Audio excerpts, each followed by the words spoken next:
రహస్య సాధనలు యూట్యూబ్ ఛానల్కి స్వాగతం.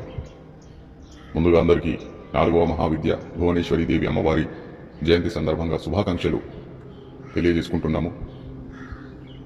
ఈ రోజున భువనేశ్వరి దేవి అమ్మవారి ద్వారా మీదేదైనా ఇష్టకార్య సిద్ధి, మీదేదైనా కోరిక నెరవేరడానికి, అలాగే అమ్మవారి ఆశీర్వాదం ద్వారా ఏదైనా గుప్తమైన సిద్ధి పొందేందుకు ఒక చిన్న ప్రయోగం చెప్పడం జరుగుతుంది. అనుష్ఠానం చేసే సాధన కాదు, చిన్న ప్రయోగం చెప్పడం జరుగుతుంది. ఈ ప్రయోగం ఈరోజు ఒక్కరోజే మీరు చేసి సంపూర్ణం చేసుకోవచ్చు. ఈ ప్రయోగం సమయం వచ్చేసి రాత్రి 9 గంటల నుంచి ప్రారంభించాలి. అలాగే మీరు సాధారణంగా నలుపు వస్త్రాలు వదిలేసి ఏ రంగు వస్త్రధారణ అయినా చేయవచ్చు. అలాగే బ్రహ్మచర్య పాలన అనేది ఈరోజు ఈ ఒక్కరోజు ప్రయోగంలో ఉండాలి. అలాగే మాంసాహారం, మద్యపానం, ధూమపానానికి దూరంగా ఉండాలి. ఈ సాధనలో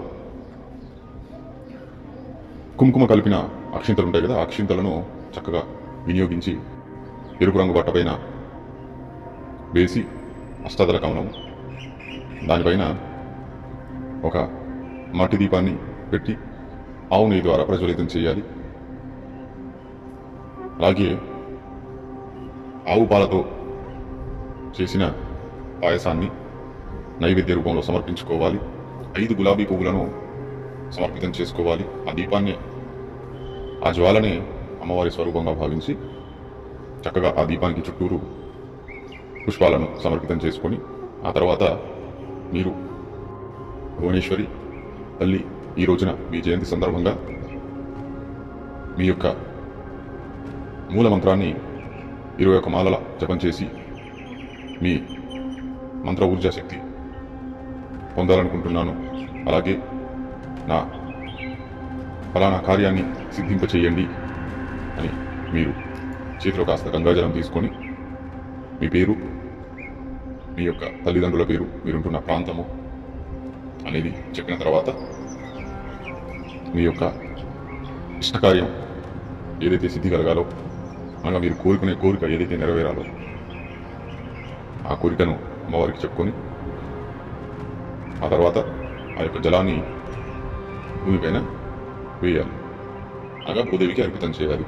ఈ ప్రకారంగా అర్పితం చేశాక చేతిని శుద్ధి చేసుకొని మీరు ఈ మంత్ర జపం చేయాలి.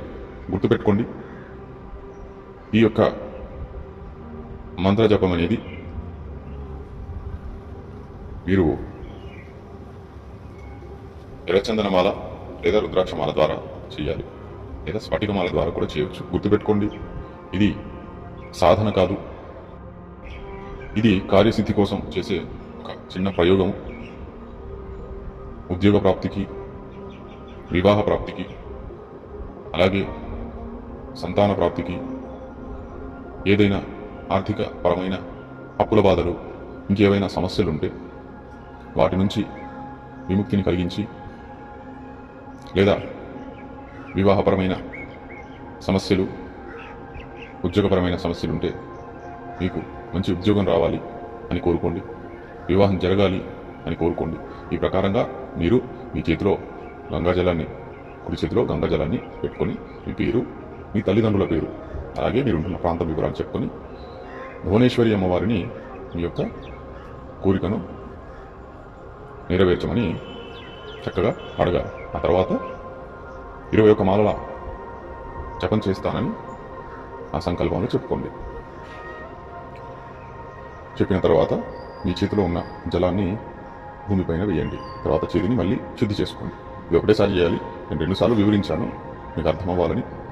ఈ ప్రకారంగా మీరు ఈ సంకల్పాన్ని చక్కగా అమ్మవారికి చెప్పుకొని ఇష్టకార్యసిద్ధి కోసం, సమస్య పరిష్కారం కోసం చెప్పుకున్న తర్వాత ఎర్రచందనమాల, స్ఫటికమాల, రుద్రాక్షమాల, ఈ 3 మాలల్లో ఏదైనా ఒక మాలను తీసుకోండి. మీ దగ్గర ఒకవేళ అవైలబుల్గా ఉంటే, లేకపోతే ఏదైనా ఒక తెల్లటి పేపర్ పైన, నోట్బుక్లో దాదాపుగా 21 మాలలు అనుకుంటే 2200, 300 ఆపై రావడం జరుగుతుంది. లేదా 2100 సార్లు అయినా మీరు జపం చేస్తే సరిపోతుంది. అంకెలు నెంబర్స్ వేసుకోండి. బుక్ పైన వేసుకొని టిక్ పెట్టుకుంటూ మీరు ఒక్కొక్క మంత్రాన్ని జపం చేస్తూ టిక్ పెట్టుకుంటూ వెళ్ళిపోండి. లేదా కౌంటింగ్ మిషన్ ఉంటుంది, ఒకవేళ అది కూడా మీ దగ్గర అవైలబుల్ ఉంటే మీరు దాని ద్వారా కూడా జపం చేయవచ్చు. ఎందుకంటే ఇది సాధన కాదు కాబట్టి ఎక్కువగా నియమాలు అనేది చెప్పట్లేదు. అలాగే మీరు కార్యసిద్ధి కోసం, ఆశీర్వాదం కోసం చేస్తున్నారు, అమ్మవారి ఆశీర్వాదం కోసం చేస్తున్నారు కాబట్టి మీరు ఈ ప్రకారంగా చేయొచ్చు.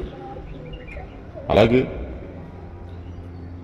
దశమహావిద్యలలో 4వ మహావిద్య భువనేశ్వరి అమ్మవారి సిద్ధి కొరకు పూర్తి విధి విధానాలతో మా ఆధ్వర్యంలో ఎవరైనా సాధన చేయాలి అనుకుంటే 21 రోజుల అనుష్ఠానం కావచ్చు, నవరాత్రుల్లో 11 రోజుల అనుష్ఠానం కావచ్చు.